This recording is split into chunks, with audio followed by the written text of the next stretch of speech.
Pakistan IMF के पास जाएगा या नहीं, हुकूमत खुद शशोपंच का शिकार। वजीर आजम ने कौम को नई उम्मीद दिला दी। कहते हैं दोस्त ममालिक से मुशावरत जारी है, हो सकता है IMF के पास ना जाना पड़े।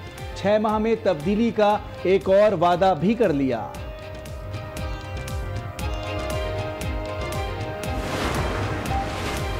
IMF की टीम 7 नवंबर को पाकिस्तान आ रही है।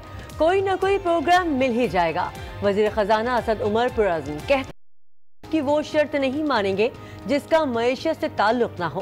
किसी भी तकलीफ दे ऑप्शन का इंतखाब ना करने का फैसला। चीन से मामला तय होने की उम्मीद।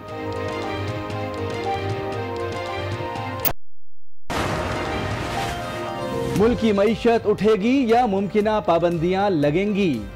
FATF का वफ्द पाकिस्तान आ गया। नैब, FIA और दीगर मुतल्लिका हुकाम से मुलाकातें। वफाकी और सूबाई सतह पर एंटी मनी लॉन्ड्रिंग फोर्स कायम करने का फैसला। बैनुल अक़वामी NGOs की ट्रांजैक्शन की भी निगरानी की जाएगी। महंगाई का तूफान आसमान से बातें कर रहा है। डॉलर की उड़ान है कि काबू में नहीं आ रही है। गैस के निर्ख तो आसमान पर चले गए, अब बिजली के निर्खों में इजाफे की तैयारी की जा रही है।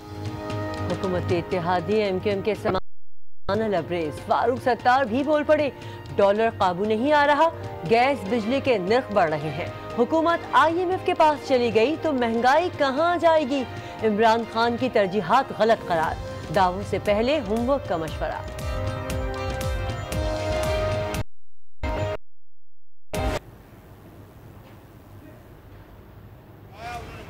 कायदे हिज़्ब इख्तिलाफ कौमी असेंबली में भड़क उठे। मुझे वहाँ के DG कहते हैं कि I have a very bad news for me, please tell me कि जी आपको हम अरेस्ट कर रहे थे। उसका नोटिस मुझे आया साफ पानी का और गिरफ्तार कर रहे हैं आप आशियाना में। ये क्या मजाक है? ये नैब है, नेशनल अकाउंटेबिलिटी ब्यूरो या नेशनल ब्लैकमेलिंग ब्यूरो? कायदे हिज़्ब इख्तिलाफ कौमी असेंबली में भड़क उठे। नैब PTI पर गठजोड़ का इल्जाम। कहा नैब है या ब्लैकमेलिंग का। कल तक जो इमरान खान कहते थे, आज नैब भी वही कह रहा है। साफ पानी केस में बुलाकर आशियाना में गिरफ्तार किया गया। करप्शन का कोई इल्जाम नहीं। शहबाज शरीफ का तहकीकात के लिए पार्लिमानी कमीशन बनाने का मुतालबा। मुझे कहने लगे कि आप ख्वाजा आसिफ के खिलाफ गवाही दें। मैंने कहा और ख्वाजा आसिफ के खिलाफ गवाही दें? मैंने कहा मुझे आपने वादा माफ दुआ के लिए बुलाया होगा या इस मेरे केस में इन्वेस्टिगेशन बुलाया होगा? नहीं खायश फलां। मैंने कहा कि प्लीज बिहेव। मैंने ख्वाजा आसिफ के खिलाफ वादा माफ गवाह बनने को कहा। ख्वाजा आसिफ के खिलाफ कोई केस बनाया जा रहा है। शहबाज शरीफ का कौमी असेंबली में इंकशाफ। कहा माजी के लोग भी हमारी फैमिली या पार्टी को तकसीम ना कर सके। हम भाइयों में तकसीम की बातें पुरानी है। कायद सिर्फ नवाज शरीफ है और हम उनके साथ हैं।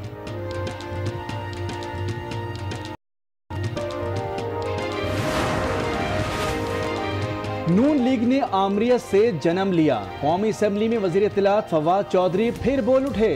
कहा वजीर आजम चोरों को पकड़ने का कहते हैं तो अपोजिशन परेशान हो जाती है। नैब की जानिब से गिरफ्तारियों पर ला ताल्लुकी का इजहार। शहबाज शरीफ पर भी तंज। कहा शर्म से डूब मरने की शर्त क्या बड़े भाई के लिए भी है? मेरे बच्चों ने और मैंने बाहर इन्वेस्टमेंट की हो और मेरा 1 रुपया भी साबित हो जाए या मेरी प्रॉपर्टी साबित हो जाए, मैं शर्म से डूब मरूंगा। मैं पूछना ये चाह रहा था कि यही असूल उनके भाई पे भी अप्लाई होता है कि नहीं होता? अगर सब अदारे अपने अपने डोमेन में रहते हुए अपना काम करें और पार्लियामेंट को अपना काम करने दें और पार्लियामेंट में रहने वाले भी किसी के पैरोकार न बने, तो मैं नहीं समझता पाकिस्तान का 22 करोड़ अवाम भूखा मर सकता। 40 साल तक डिक्टेटर्स ने हुकूमत चलाई, उनसे कोई पूछने वाला नहीं। सारे इल्जामात सियासतदानों के सर लगते हैं। कौमी असेंबली में खुर्शीद शाह बरस पड़े। कहा करने दिया जाए, अरकान किसी का आलाकार न बने। हुकूमत पर भी तंज के तीर। कहा नई हुकूमत में सिर्फ हेलीकॉप्टर का किराया सस्ता हुआ।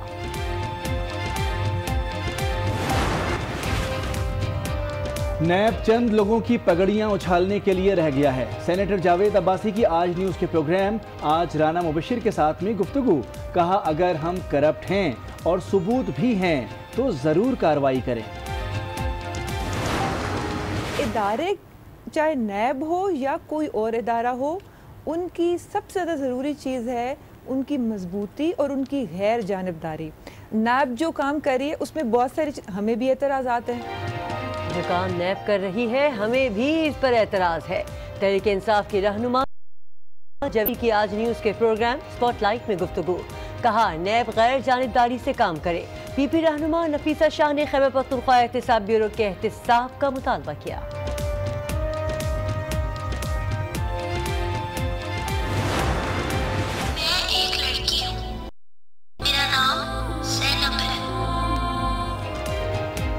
ज़ैनब को इंसाफ मिल गया, कातिल फांसी चढ़ गया। मुजरिम इमरान अली को कोट लखपत जेल में फांसी दी गई। लाश आधे घंटे तक लटकी रही, इबरत का निशान बनती रही। सारा मंजर ज़ैनब के वालिद ने भी आंखों से देखा।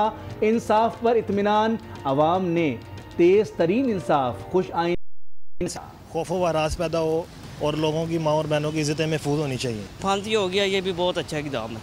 ये बड़ा अच्छा किया है, मुजरिम को सजा मिली है।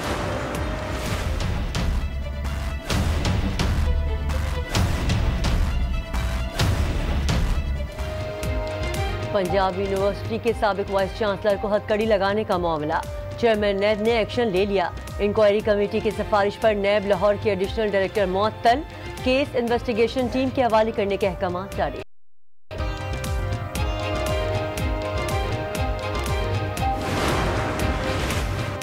निजी स्कूलों की मनमानियां नहीं चलेंगी, इजाफी फीसें वापस करना होंगी। सुप्रीम कोर्ट के हुक्म के बाद सिंध सरकार इन एक्शन। निजी स्कूलों को इजाफी फीसें रजिस्ट्रार सुप्रीम कोर्ट के पास जमा कराने की हिदायत, नोटिफिकेशन जारी।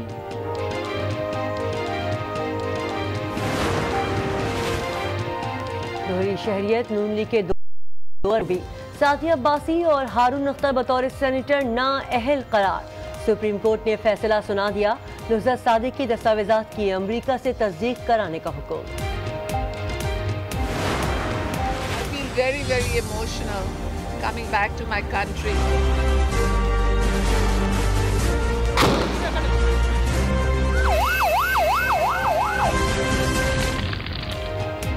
सानह कारसाज को गुजरे 11 बरस बीत गए। 150 से जायद पीपी कारकुनान और सिक्योरिटी एहलकार जाँ भाग हुए थे।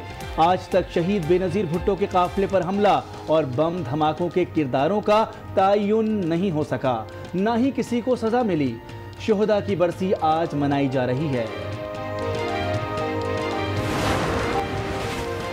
कौम की कुर्बानियों से दहशतगर्दों को शिकस्त दी, पाकिस्तान अमन व इस्तेहकाम की तरफ बढ़ रहा है।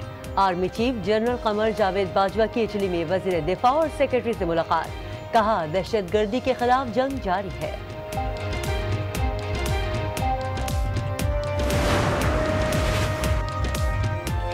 पेशावर में दहशतगर्दी का बड़ा मंसूबा नाकाम, 4 दहशतगर्द धर लिए गए। ताल्लुक अफगानिस्तान से है। दहशतगर्द ज़िमनी इंतखाब के दौरान कार्रवाई करना चाहते थे।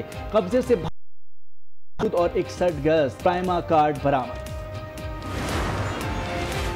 भारतीय सरकार फिर आपे से बाहर, पीआईए के बैंक अकाउंट को रेगुलराइज करने से इनकार, आरजी अकाउंट मुंजमद करने के लिए खत, रेगुलर अकाउंट न खुलने से पीआईए की सेल्स मुतासिर होने का खदशा।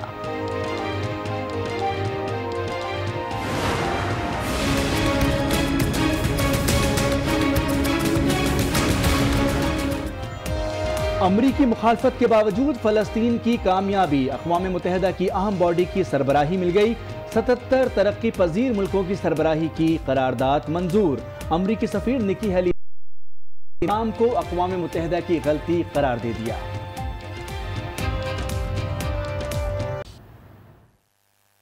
हुकूमत टैक्स चोरों को कानून के दायरे में लाने के लिए पुरअज़्म नजर आ रही है और इसके लिए बरतानिया के साथ मुफाहमती यादाश्त पर दस्तखत भी हो चुके हैं, जिसके तहत टैक्स चोरी करने वाली मल्टीनेशनल कंपनीज और दीगर बड़े टैक्स चोर पकड़े जाएंगे। और अब जिक्र होगा कौमी असम्बली की इजलास का, जिसमें शिरकत के लिए नैब की ज़ेर हिरासत मुस्लिम लीग नून के सदर शहबाज शरीफ भी पहुंचे। ऐवान में धुआंधार खिताब किया और नैब पर इल्जामात की बारिश कर दी। कहा शायद तारीख का जबर है या तारीख रकम की जा रही है। पहला मौका है कि अपोजिशन लीडर को बगैर किसी जुर्म के गिरफ्तार किया गया। उन्होंने मजीद कहा कि उनकी पार्टी और अपोजिशन को नैब ने निशाने पर रखा हुआ है।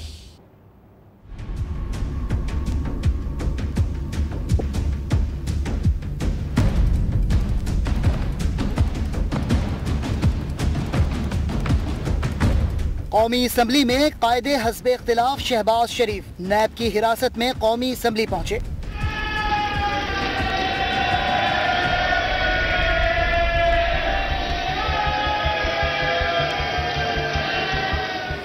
ईवान में हुकूमत और नैब पर इल्जामात की बौछार कर दी। ये तारीख का जबर है, तारीख रकम की जा रही है। पहला मौका है एक elected leader of the opposition को भौंडे तरीके से और फ्रॉड से गिरफ्तार किया गया। एहतसाब की जो चीरा दस्तियाँ, पीटीआई और का जो अनहोली अलायंस है, मैं उसके ऊपर यहाँ पर बात करना चाहता हूँ। मुझे कहने लगे कि आप ख्वाजा आसिफ के खिलाफ गवाही देंगे। मैंने कहा वॉट, ख्वाजा आसिफ के खिलाफ गवाही देनी? मैंने कहा मुझे आपने वादा गवाह के लिए बुलाया हुआ कि या इस मेरे केस में इन्वेस्टिगेशन को बुलाया हुआ?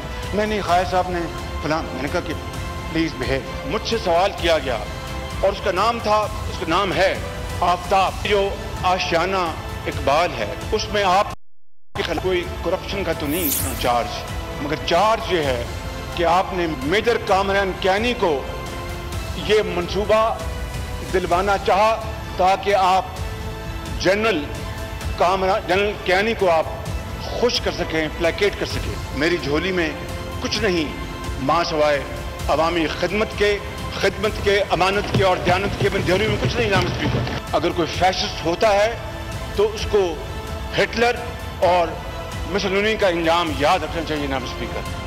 तवील खिताब के बाद शहबाज शरीफ दोबारा नैब की हिरासत में रवाना हो गए। कौमी असम्बली के इजलास में दौरान खिताब शहबाज शरीफ बड़े भाई को लेकर नजर आए। बोरिक में कहीं ऐसा नजर नहीं आता। बदकिस्मती ये है कि सियासतदानों को ऐसी ही कुर्बानी देनी पड़ती है।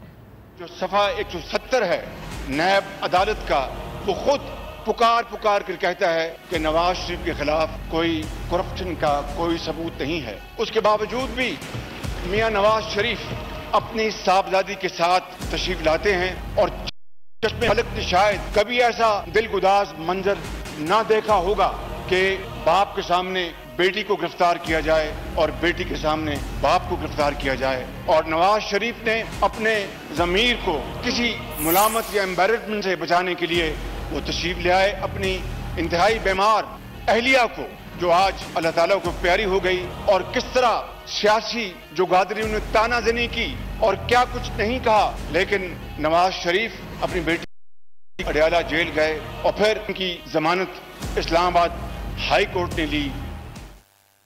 कौमी असम्बली में वजीर इत्तलात फवाद चौधरी भी हस्बे दस्तूर गरजते रहे। बोले नून लीग का जन्म आमरीत से हुआ।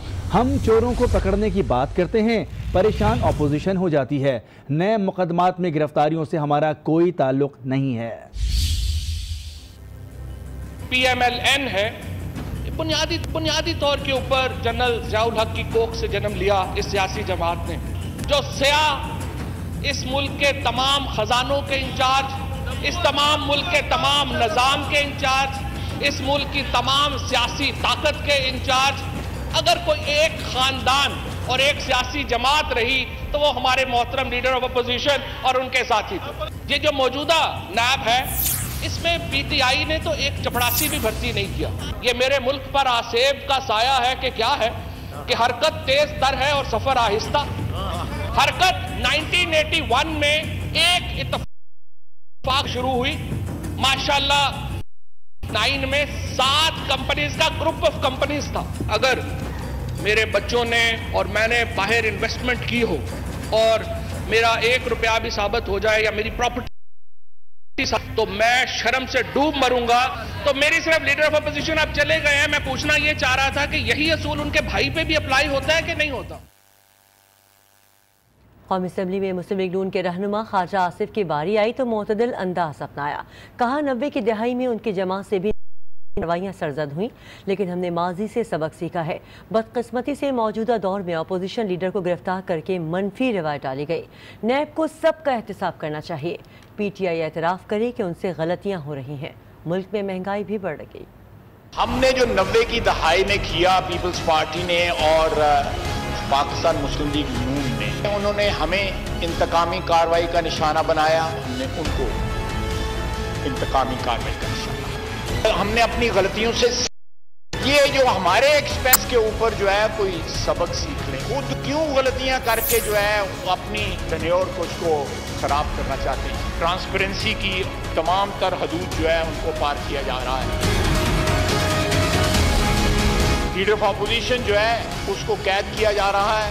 एक नई रस्म डाली है। अब ऐसे ऐसे लोग जो हैं वजीर के बराबर ओहदा दिया जा रहा है जिनकी जो ऑफशोर कंपनियां भी हैं उनकी। ये बातें जो हैं ये इनको ये भी नहीं डिफेंड कर सकते।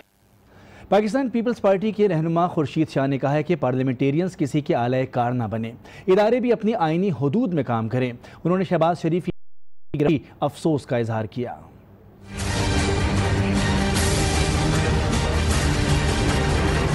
अगर सब अदारे अपने अपने डोमेन में रहते हुए अपना काम करें और पार्लियामेंट को अपना काम करने दें और पार्लियामेंट में रहने वाले भी किसी के पैरोकार न बने, तो मैं नहीं समझता पाकिस्तान का 22 करोड़ अवाम भूखा मर सकता है। हमें सियासत को सियासत समझ के चलना चाहिए। अपोजिशन और गवर्नमेंट को मिल के चलना चाहिए। ये जमहूरियत के, ये पार्लियामेंट के दो पहिए हैं। अगर कोई ये सोचता है कि एक पहिए पे चलेंगे तो वो एक पहिया तो सर्कस में चल सकता है, पार्लियामेंट में नहीं चल सकता। शुक्रिया। 88 से लेकर आज तक ये पहली मर्तबा है कि सिटिंग लीडर ऑफ अपोजिशन को गिरफ्तार किया जाए। ये तकलीफ जरूर हमें हुई। तहरीक इंसाफ ने भी नैब के काम पर एतराज़ात उठा दिए। PTI रहनुमा जवेरिया आहिर कहती हैं नैब जो काम कर रही है हमें इस पर एतराज़ात हैं। नैब को चाहिए कि गैर जानिबदारी से काम करे। नून लीग के रहनुमा जाफर इकबाल का कहना था कि शहबाज शरीफ को साफ पानी में बुलाकर इसमें गिरफ्तार किया और अब नैब वादा माफ गवाह बनने का कह रही है। पीपल्स पार्टी के रहनुमा नफीसा शाह ने कहा कि PTI हुकूमत से खैबर पख्तूनख्वा एहतसाब ब्यूरो का हिसाब किताब मांग दिया। अब जो काम कर रही है उसमें बहुत सारी हमें भी एतराज़ात हैं, जैसे टीचर्स वाली बात हुई, इस तरह और कई सारी चीज़ें हैं। और एक और चीज़ भी मैं ज़रूर यहाँ पे क्लियर करना चाहूँगी कि हमारा कतई तौर पे हम ये नहीं कह रहे कि फ़लाँ फ़लाँ या फ़लाँ इब्ने फ़लाँ ही नैब की कस्टडी में हो। नैब के पास जो केसेस हमारी जमात के हैं या वो किसी भी जमात से ताल्लुक़ रखते हैं, नैब को चाहिए कि वो गैर जानिबदारी से उसकी तहकीक करे। खैबर पख्तूनख्वा में एहतसाब ब्यूरो ने क्या कारनामे किए? इस एहतसाब ब्यूरो का एक एहतसाब खुद का होना चाहिए। कितने लोग अरेस्ट हुए? क्या वो टूथलेस थी या इसके टीथ थे? कितनी करप्शन जो है आपने पकड़ी, कितनी रिकवरी की? बुलाया, साफ पानी में बिठा, आशियाना में लिया, और आज जो बातें हुई वो हैरान कुन है मुझे बतौर एक पाकिस्तानी कि बुला के किसी और काम में और वो सारा फिजिकल टॉर्चर करके, मेंटली टॉर्चर करके, और जिस अंदाज में अदालत में पेश किया, दिन कोई बंदा अप्रोच नहीं करता, और फिर आप ये कहते हैं कि जी आइए आप वादा माफ गवाह बनिए। और अब बात सानह कारसाज की, जिसको 11 बरस बीत गए हैं। इस 50 से ज्यादा सियासी कारकुनान और सिक्योरिटी एहलकार जामा हुए थे। रिपोर्ट कर रहे हैं Shameel Ahmad. I feel very, very emotional coming back to my country.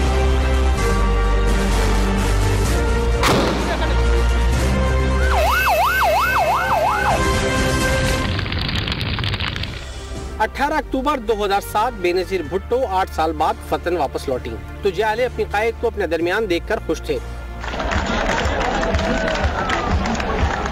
रात 12:52 जब जियालों का कारवां कारसाज के मुकाम पर के बाद 2 धमाके हुए।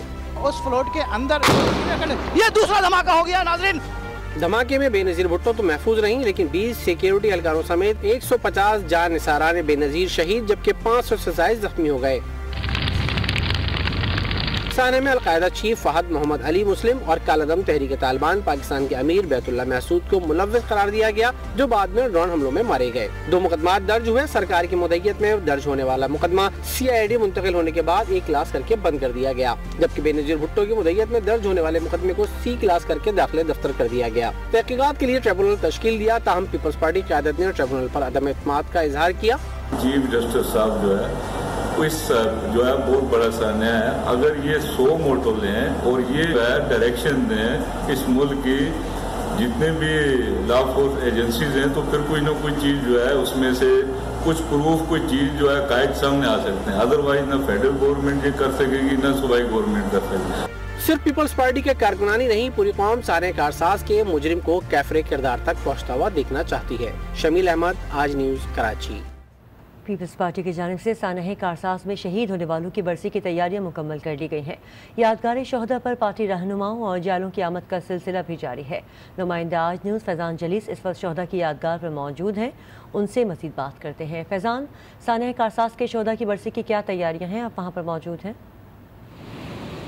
जी बिल्कुल, इस वक्त मैं मौजूद हूँ कारसाज के उस मुकाम पर जहाँ पर 11 साल कबल अफसोसनाक वाक़या पेश आया, जब तवील जिला वतनी के बाद शहीद मोहतरमा बेनज़ीर भुट्टो दुबई से कराची पहुँची और एक काफ़िले की सूरत में जो है वो एयरपोर्ट से निकलने के बाद कारसाज से होती हुई बिलावल हाउस की जानिब जा रही थी। कारसाज का ये वो मुकाम है साल कबल जो है वो शहीद मोहतरमा बेनज़ीर भुट्टो के काफ़िले को दहशतगर्दी का निशाना बनाया गया। 2 ज़ोरदार बम धमाके हुए थे जिसमें 150 से ज़ायद जो है वो सियासी कारकुनान शहीद हुए और कानून नाफिज करने वाले इदारे भी जो है वो इस धमाके की जद में आकर शहीद हुए थे। अफसोसनाक वाक़या पेश आया था इस मुकाम पर, जिसके बाद जो वो पाकिस्तान पीपल्स पार्टी की जानिब से कारसाज के इसी मुकाम पर जो वो यादगार शोहदा भी बनाया गया है। ताहम हर बरसी पर हर 18 अक्टूबर जब भी आती है तो यहाँ पर पाकिस्तान पीपल्स पार्टी की जानिब से रहनुमा कारकुनान भी इस मुकाम पर आते हैं और अपने जो शोहदा होते हैं उन्हें खराजे अकीदत पेश करने के लिए यहाँ पर दिए जलाए जाते हैं, शमाएं रोशन की जाती है और उनके लिए खुसूसी दुआएं भी की जाती है। तमाम शाम तक यहाँ पर जो है वो सियासी कारकुनों की आमद का सिलसिला जारी था। काफ़ी यहाँ पर रोशनी भी की गई थी, दिए भी जलाए गए थे, लेकिन अब जो हो चुकी है और यहाँ से कारकुनों की जो काफ़िले दूर दराज से आए थे वो वापस जा चुके हैं। लेकिन आज जो है वो 18 अक्टूबर है, जो सानिया कारसाज के शोहदा है उनकी 11वीं बरसी है। कारकुनान के हवाले से तो आप बता रहे हैं कि आते रहे हैं और आने का सिलसिला भी जारी है, लेकिन कोई रहनुमा आया है पीपल्स पार्टी का? शाम से यहाँ पर सियासी कारकुनों की आमद का सिलसिला तो जारी था, लेकिन कोई ख़ास रहनुमा की आमद यहाँ पर अभी तक नहीं हुई है, क्योंकि 12 बजने के बाद अब जो है वो 18 अक्टूबर का दिन जो है वो वक्त शुरू हुआ है। तो बरसी का शुरू वो दिन के वक्त में जो मुकामी सियासी क़यादत है पाकिस्तान पीपल्स पार्टी की और दीगर जो रहनुमा है वो यहाँ पर आएंगे, लेकिन जो मुकामी क़यादत के जो ज़िला अहदेदार की लेवल की जो पाकिस्तान पीपल्स पार्टी की क़यादत है वो ज़रूर यहाँ पर पहुँची थी, जिन्होंने दिए यहाँ पर रोशन किए थे और शोहदा कारसाज को जो है वो खराज अक़ीदत पेश किया था। ये वो मुकाम है जहाँ पर 11 साल कबल 2 ज़ोरदार बम धमाके पाकिस्तान पीपल्स पार्टी के काफ़िले को निशाना बनाया गया था और ये सड़क होने वालों की बरसी की तैयारी कर ली गई हैं और तैयारियों के हवाले से फैज़ान आप अपडेट कर रहे थे, बहुत शुक्रिया। पीपल्स पार्टी के रहनुमाओं का कहना है कि मुल्क में जमहूरियत पीपल्स पार्टी की कुर्बानियों का समर है। साने 18 अक्टूबर के मामले पर हमारी फरियाद सुनी ही नहीं गई। उस वक्त की हुकूमत ने शहादतें ज़ाया की। आगा सिराज दुरानी ने मामले की असर-ए-नौ तहकीकात का भी मुतालबा किया। ये वो 18 अक्टूबर है जो पाकिस्तान में जमहूरियत को बहाल करने के लिए हमारे 175 कारकुन शहीद हुए 5 मिनटों में। 5 मिनटों में ये पाकिस्तान पीपल्स पार्टी के वो कुर्बानियों में से एक कुर्बानी है। इसकी शुरुआत जुल्फ़िकार अली भुट्टो शहीद ने फांसी का फंदा चूम कर शुरुआत की थी। जो जमहूरियत के लिए हमने तगोदो की उसको न भूलें, क्योंकि यही पाकिस्तान का दायमी हल है। 2 घंटे में ये साफ हो गया, जगह कोई भी निशान रहने नहीं दिया गया। जब सफाई कर ली तो हम फरियाद लेके जब पुलिस के पास पहुंचे थे तो पुलिस ने थाना बंद कर दिया था। हमारी पार्टी ने बहुत कुर्बानियां दी हैं, हमारी पार्टी की क़यादत कुर्बानियां देंगे और मुल्क के लिए कुर्बानियां दे। यहाँ पे जब ये हुआ था तो जितनी भी शहादतें थी उस वाक़े की वो हटा दी गई थी, वो मिटा दी गई थी, उसको वॉश आउट किया गया था। मैं अपने चेयरमैन बिलावल भुट्टो जरदारी साहब को ज़रूर कहूँगा कि उस पर वो री इंक्वायरी कराएँ और जो भी इसमें इन्वॉल्व हैं उनको सज़ा ज़रूर मिलनी चाहिए। खबरें और हैं शामिल, इस ब्रेक के बाद करेंगे। आज के साथ